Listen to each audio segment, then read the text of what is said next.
एक नगर में एक आलसी आदमी रहता था। वह इतना आलसी था कि वह अपना कोई भी काम समय पर नहीं करता था। वह अक्सर सुबह देर तक बिस्तर में पड़ा रहता और फिर जब उठता तो कभी यहाँ बैठता, कभी वहाँ बैठता, कभी इससे बातें करता तो कभी उससे बातें करता, कभी बच्चों के साथ खेलने लग जाता तो कभी सुबह सुबह ही गैर जरूरी काम करने लग जाता। तो इस तरीके से वो अपना सुबह के समय व्यतीत कर देता और फिर जब दोपहर नजदीक आने लग जाती तो सोचता कि अब तो दोपहर होने वाली है, इसीलिए स्नान करके पहले भोजन कर लेता हूँ, फिर काम करूँगा। फिर जब मैं भोजन कर लेता तो सोचता अभी थोड़ी देर आराम कर लेता हूँ, फिर काम में लग जाऊँगा। जब वो आराम करने के लिए लेटता तो उसे नींद आ जाती और वह 1-2 घंटे की गहरी नींद में चला जाता। जब वह नींद से जागता तब तक शाम का समय नजदीक आ जाता और वह सोचता अब भी थोड़ी देर में काम शुरू करूंगा, लेकिन आदत से लाचार वो फिर कोई गैर जरूरी काम पकड़ लेता या फिर किसी मित्र या पड़ोसी से गप्पे मारने लग जाता या फिर कहीं आसपास घूमने निकल जाता। इस तरीके से उसकी शाम भी बीत जाती और रात आ जाती। रात में भोजन के पश्चात जब वह सोने के लिए जाता तो वह आत्मग्लानि से भर जाता। उसे यह सोचकर बड़ा दुख होता कि मेरा आज का दिन भी यूं ही बर्बाद हो गया।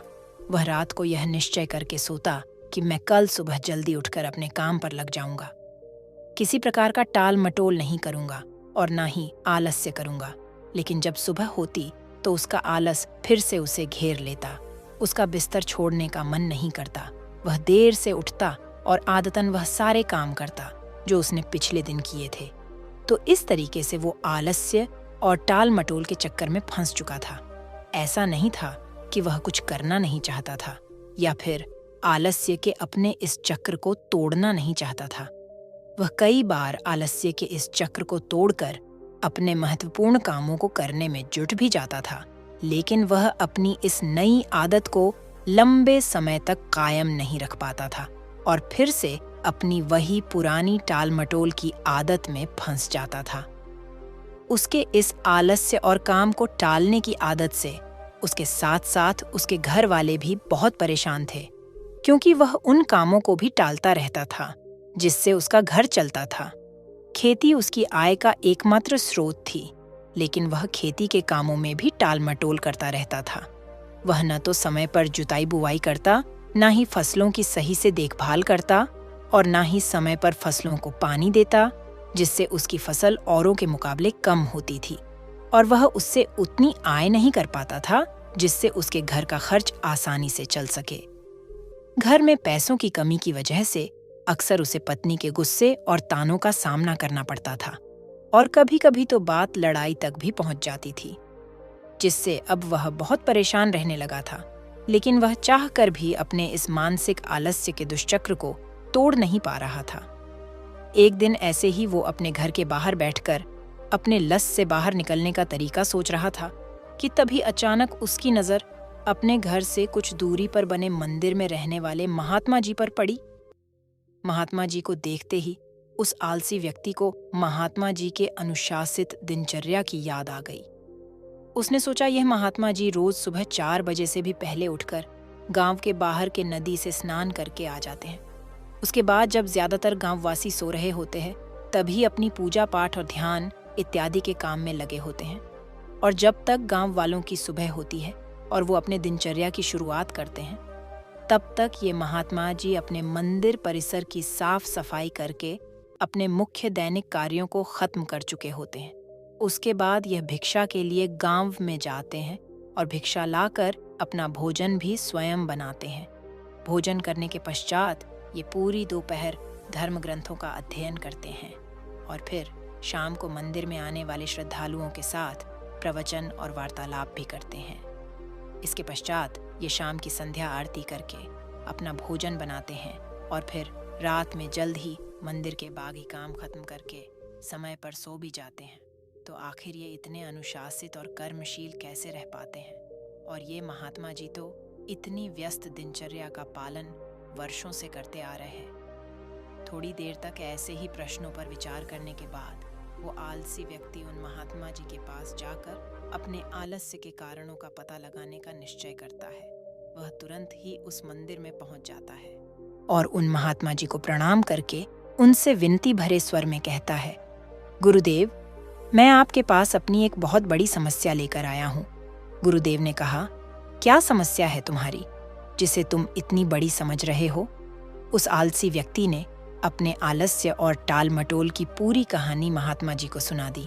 उसने कहा, गुरुदेव, मैं बहुत आलसी हूँ और काम को टालता रहता हूँ। मैं सुबह देर से सोकर उठता हूँ और फिर अपना सुबह का समय गैर जरूरी कामों में बर्बाद कर देता हूँ। उसके बाद मैं सारा दिन अपने महत्वपूर्ण कामों को टालता रहता हूँ और मेरा पूरा दिन बस यूं ही बर्बाद हो जाता है। और जब रात होती है तो मुझे खुद पर ग्लानि होती है और दुख भी होता है कि मैंने पूरा दिन बस यूं ही बर्बाद कर दिया। लेकिन अगले दिन मैं फिर वही सारी गलतियां दोहराता हूँ और समय को बर्बाद करता हूँ। मैं आलस्य और टाल मटोल के बुरे दुष्चक्र में फंस चुका हूँ और इससे बाहर नहीं निकल पा रहा हूँ। कृपया मुझे अपने इस आलस से बाहर निकलने का कोई रास्ता दिखाए। मैं आपके पास बड़ी उम्मीद लेकर आया हूँ। उस व्यक्ति की बात पूरे ध्यान से सुनने के बाद गुरुदेव ने कहा, आलस्य वो सुख है जो हमें दुखी ही दुख देता है। कार्य और परिश्रम करने की क्षमता होने के बावजूद उस कार्य को ना करना या उसे करने में टाल मटोल करना ही आलस्य करना कहलाता है और ये आलस्य व्यक्ति को कहीं का नहीं छोड़ता। तुम्हारी आलस्य और टाल मटोल का सबसे बड़ा कारण तुम्हारी सुबह की खराब दिनचर्या है, क्योंकि तुम अपना सुबह का कीमती समय ही व्यर्थ के कार्यों और टाल मटोल में बर्बाद कर देते हो, जिससे तुम्हारे दिन की शुरुआत ही खराब होती है। और फिर जैसे जैसे दिन गुजरता है तुम्हें लगने लगता है कि तुम्हारा आज का समय भी बर्बाद हो गया और तुम्हारा मन और भी ज्यादा आलस्य और टाल मटोल करने लगता है, जिससे तुम्हारा बाकी का समय भी यूं ही बर्बाद हो जाता है और तुम कुछ भी महत्वपूर्ण नहीं कर पाते और इस आलस्य के चक्कर में फंसकर रह जाते हो। अगर तुम अपने सुबह को जीतना सीख लो, अगर तुम अपने सुबह के समय का सदुपयोग करना सीख लो, तो तुम्हारा बाकी का दिन आसानी से संवर जाएगा। लेकिन सुबह को जीतना इतना आसान नहीं है। इसके लिए तुम्हें कुछ महत्वपूर्ण आदतों को अपने सुबह की दिनचर्या में शामिल करना होगा और उनका दृढ़ता से पालन भी करना होगा। तो आज मैं तुम्हें सुबह की ऐसी 8 आदतों के बारे में बताऊंगा, जिनको अगर तुमने अपने सुबह की दिनचर्या में शामिल कर लिया, तो न केवल तुम अपने आलस्य और टाल मटोल से छुटकारा पालोगे, बल्कि एक अनुशासित और मजबूत व्यक्तित्व वाले इंसान भी बन जाओगे। तो इन 8 आदतों के बारे में ध्यान से सुनना। सुबह की पहली आदत जो तुम्हें अपनानी है वो है ध्यान का अभ्यास। मन को एकाग्र करके किसी एक वस्तु पर केंद्रित कर देना ध्यान कहलाता है। ध्यान करने से आत्मिक तथा मानसिक शक्तियां का विकास होता है। अगर तुम रोज सुबह बैठकर 5 से 10 मिनट सिर्फ अपनी सांसों पर ही ध्यान लगाओ, आती जाती सांसों को देखो कि जब सांस तुम्हारे अंदर जाती है तो पेट कैसे खुलता है और जब वही सांस बाहर निकलती है तो पेट कैसे पिचकता है। देखो कि सांस पेट से चल रही है या सीने से, सांस दाईं नाक से ज्यादा चल रही है या बाईं नाक से। तुम जब अपनी सांसों के प्रति जागरूक हो जाओगे तो यही ध्यान प्रक्रिया बन जाएगी और इस आदत को अपनाकर तुम्हारे अंदर जागरूकता और एकाग्रता बढ़ेगी और तुम देखोगे कि तुम पूरे दिन शांत, प्रसन्न और जागरूक रहोगे। तुम जो भी काम करोगे उसे पूरी एकाग्रता के साथ करोगे और तुम्हारे लिए वर्तमान में रहना बहुत आसान हो जाएगा। तो यह बहुत ही आसान लेकिन बहुत ही ज्यादा प्रभावशाली आदत है, इसीलिए इसे जरूर अपनी सुबह की दिनचर्या में शामिल करो। सुबह की अगली आदत है धन्यवाद प्रकट करना। सुबह का माहौल शांत और खुशनुमा होता है। इस समय प्रकृति में एक अलग ही पवित्रता और ऊर्जा फैली रहती है, तो ये बिल्कुल सही समय है आभार प्रकट करने का। तुम्हारे जीवन में जो भी अच्छी चीजें, अच्छे लोग या अच्छी परिस्थितियां हैं जिनसे तुम्हें खुशी मिलती है, उन सब के लिए इस ब्रह्मांड को या उस ईश्वर को जिसे तुम मानते हो धन्यवाद कहो। ये सब तुम्हें देने के लिए उसका आभार प्रकट करो। जब हम अपना दिन धन्यवाद के भाव से शुरू करते हैं तो सारी बाधाएं अपने आप हटने लग जाती हैं और नए अवसरों के द्वार खुलने लग जाते हैं। फिर हम शिकायत के प्रति नहीं बल्कि कुछ बने और कुछ करने के प्रति आकर्षित होते हैं। धन्यवाद के भाव से भरे व्यक्ति के अंदर से नकारात्मक विचार और दुख खत्म होने लगते हैं और वह अपनी सफलता के लिए नए रास्ते खोजने लगता है। आभार प्रकट करने से मन में सकारात्मकता और खुशी का स्तर बढ़ता है, जिससे मानसिक रोग और मानसिक विकार दूर होने लगते हैं। जीवन से असंतोष और कमी की जो भावना होती है वह सारी खत्म हो जाती है। ब्रह्मांड से जितनी भी चीजें मिली हैं उसके प्रति हमारे मन में धन्यवाद का भाव होने से हमें खुशी मिलती है। उसके बाद खुशी की ये तरंगें हमसे निकलकर पूरे ब्रह्मांड में फैलने लगती है।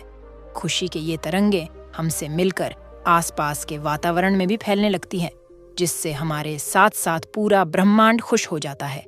साथ ही आभार प्रकट करने से हम अपने आसपास के लोगों के प्रति हमेशा धन्यवाद से भरे रहते हैं, जिसकी वजह से लोगों की नज़र में हमारी जो छवि होती है वह अच्छी हो जाती है। लोग हमको एक अच्छी और भले इंसान के रूप में देखने लगते हैं। इससे ये होता है कि जो भी हमसे मिलता है वो हमारा दोस्त बन जाता है और हमको पसंद करने लगता है। संक्षिप्त में कहें तो रोज धन्यवाद प्रकट करना जीवन में सुख, शांति और समृद्धि के द्वार खोल देता है। इसी तरह अगली आदत है व्यायाम। व्यायाम यानी कसरत करना बहुत ही जरूरी है। अपनी सुबह की दिनचर्या में व्यायाम या योग आसनों को शामिल करना व्यक्ति को चमत्कारिक रूप से बदल कर रख देता है। नियमित रूप से व्यायाम करने से व्यक्ति का मन बहुत ही प्रसन्न और उत्साहित रहता है। दिन भर शरीर में ऊर्जा बनी रहती है, शरीर मजबूत और आकर्षक बनता है, खाया पिया शरीर पर लगता है। एक नियमित रूप से व्यायाम करने वाला व्यक्ति लोगों की भीड़ में भी सबसे अलग नजर आता है। व्यायाम शरीर की कमजोरी, जकड़न और थकान को दूर करके व्यक्ति के आलस्य को खत्म करता है। साथ ही यह व्यक्ति को अनुशासित बनाता है। व्यायाम करने से मानसिक तनाव और चिंता में कमी होती है, क्योंकि ज्यादातर व्यक्तियों को अधिकतर चिंता तो अपने शरीर और स्वास्थ्य को लेकर बनी रहती है, लेकिन व्यायाम करने से व्यक्ति का शरीर स्वस्थ बना रहता है। इसीलिए उसकी चिंताएं और परेशानियां भी कम हो जाती हैं। तो तुम्हें अपनी दिनचर्या में व्यायाम को जरूर शामिल करना चाहिए, और वो भी कम से कम 30 मिनट रोज सुबह की अगली महत्वपूर्ण आदत है अच्छी किताबें पढ़ना। दुनिया में जितने भी महान और सफल लोग हुए हैं उन सब में एक आदत होती है कि वो सभी अच्छी किताबें पढ़ने के शौकीन होते हैं।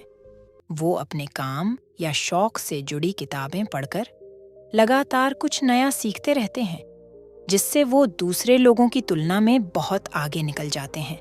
किताबों को पढ़ना भी एक ध्यान है। जब हम अपनी मनपसंद किताबों को पढ़ने में इतना खो जाते हैं कि हमारा अपनी आसपास की घटनाओं पर ध्यान ही नहीं रहता, तो यह भी एक ध्यान प्रक्रिया बन जाती है। इसीलिए जिन लोगों को ध्यान करने में समस्या होती है उन्हें अपनी मनपसंद किताबें पढ़नी शुरू कर देनी चाहिए। किताबें पढ़ने के बहुत से फायदे हैं, जैसे इससे एकाग्रता बढ़ती है, दिमाग तेज होता है, तनाव कम होता है, जानकारी बढ़ती है, बात करने, बोलने और लिखने की कला विकसित होती है, कल्पनाशीलता बढ़ती है, याददाश्त बढ़ती है, अच्छी नींद आती है, अकेलापन दूर होता है और ये हमें एक बेहतर इंसान बनाती है। इसीलिए तुम्हें हर दिन सुबह या रात में सोने से पहले किताबें जरूर पढ़नी चाहिए। सुबह की अगली आदत है लक्ष्य निर्धारित करना। सुबह सुबह हमारा मन ज्यादा शांत और स्पष्ट होता है। हम ज्यादा स्पष्टता के साथ सोच सकते हैं। इसीलिए दिन भर में क्या क्या काम करना है, कौन सा काम किसे सौंपना है या किस नए काम की शुरुआत करनी है, इन सब चीजों की योजना सुबह सुबह ही बना लेनी चाहिए। लक्ष्य निर्धारित करना इतना जरूरी क्यों है? क्योंकि हमारा मन इतना चंचल होता है कि वह एक दिशा में आगे बढ़ने के लिए तैयार नहीं होता, बल्कि जो मन को अच्छा लगता है उसी दिशा में कार्य करने के लिए हमें मजबूर करता रहता है। मन की इच्छाएं मौसम की तरह होती हैं, जो हर कुछ समय अंतराल के बाद बदलती रहती है। इसीलिए मन की इच्छाओं को नियंत्रित करने के लिए लक्ष्य को निर्धारित करना बहुत आवश्यक होता है। जब हम लिखित रूप में अपना लक्ष्य निर्धारित कर लेते हैं तो हमारा लक्ष्य हमें एकदम साफ साफ दिखाई देने लगता है, और लक्ष्य निर्धारण के द्वारा हम अपने मन पर काफी हद तक काबू भी पा लेते हैं। लक्ष्य निर्धारण के द्वारा हमें अपने मन को एक कार्य में केंद्रित और एकाग्रचित करने में मदद मिलती है। सुबह की अगली आदत है पानी पीना। सुबह उठते ही 2-3 गिलास पानी पीना शरीर के लिए अमृत का कार्य करता है। सुबह सुबह पानी पीने से पेट अच्छे से साफ होता है।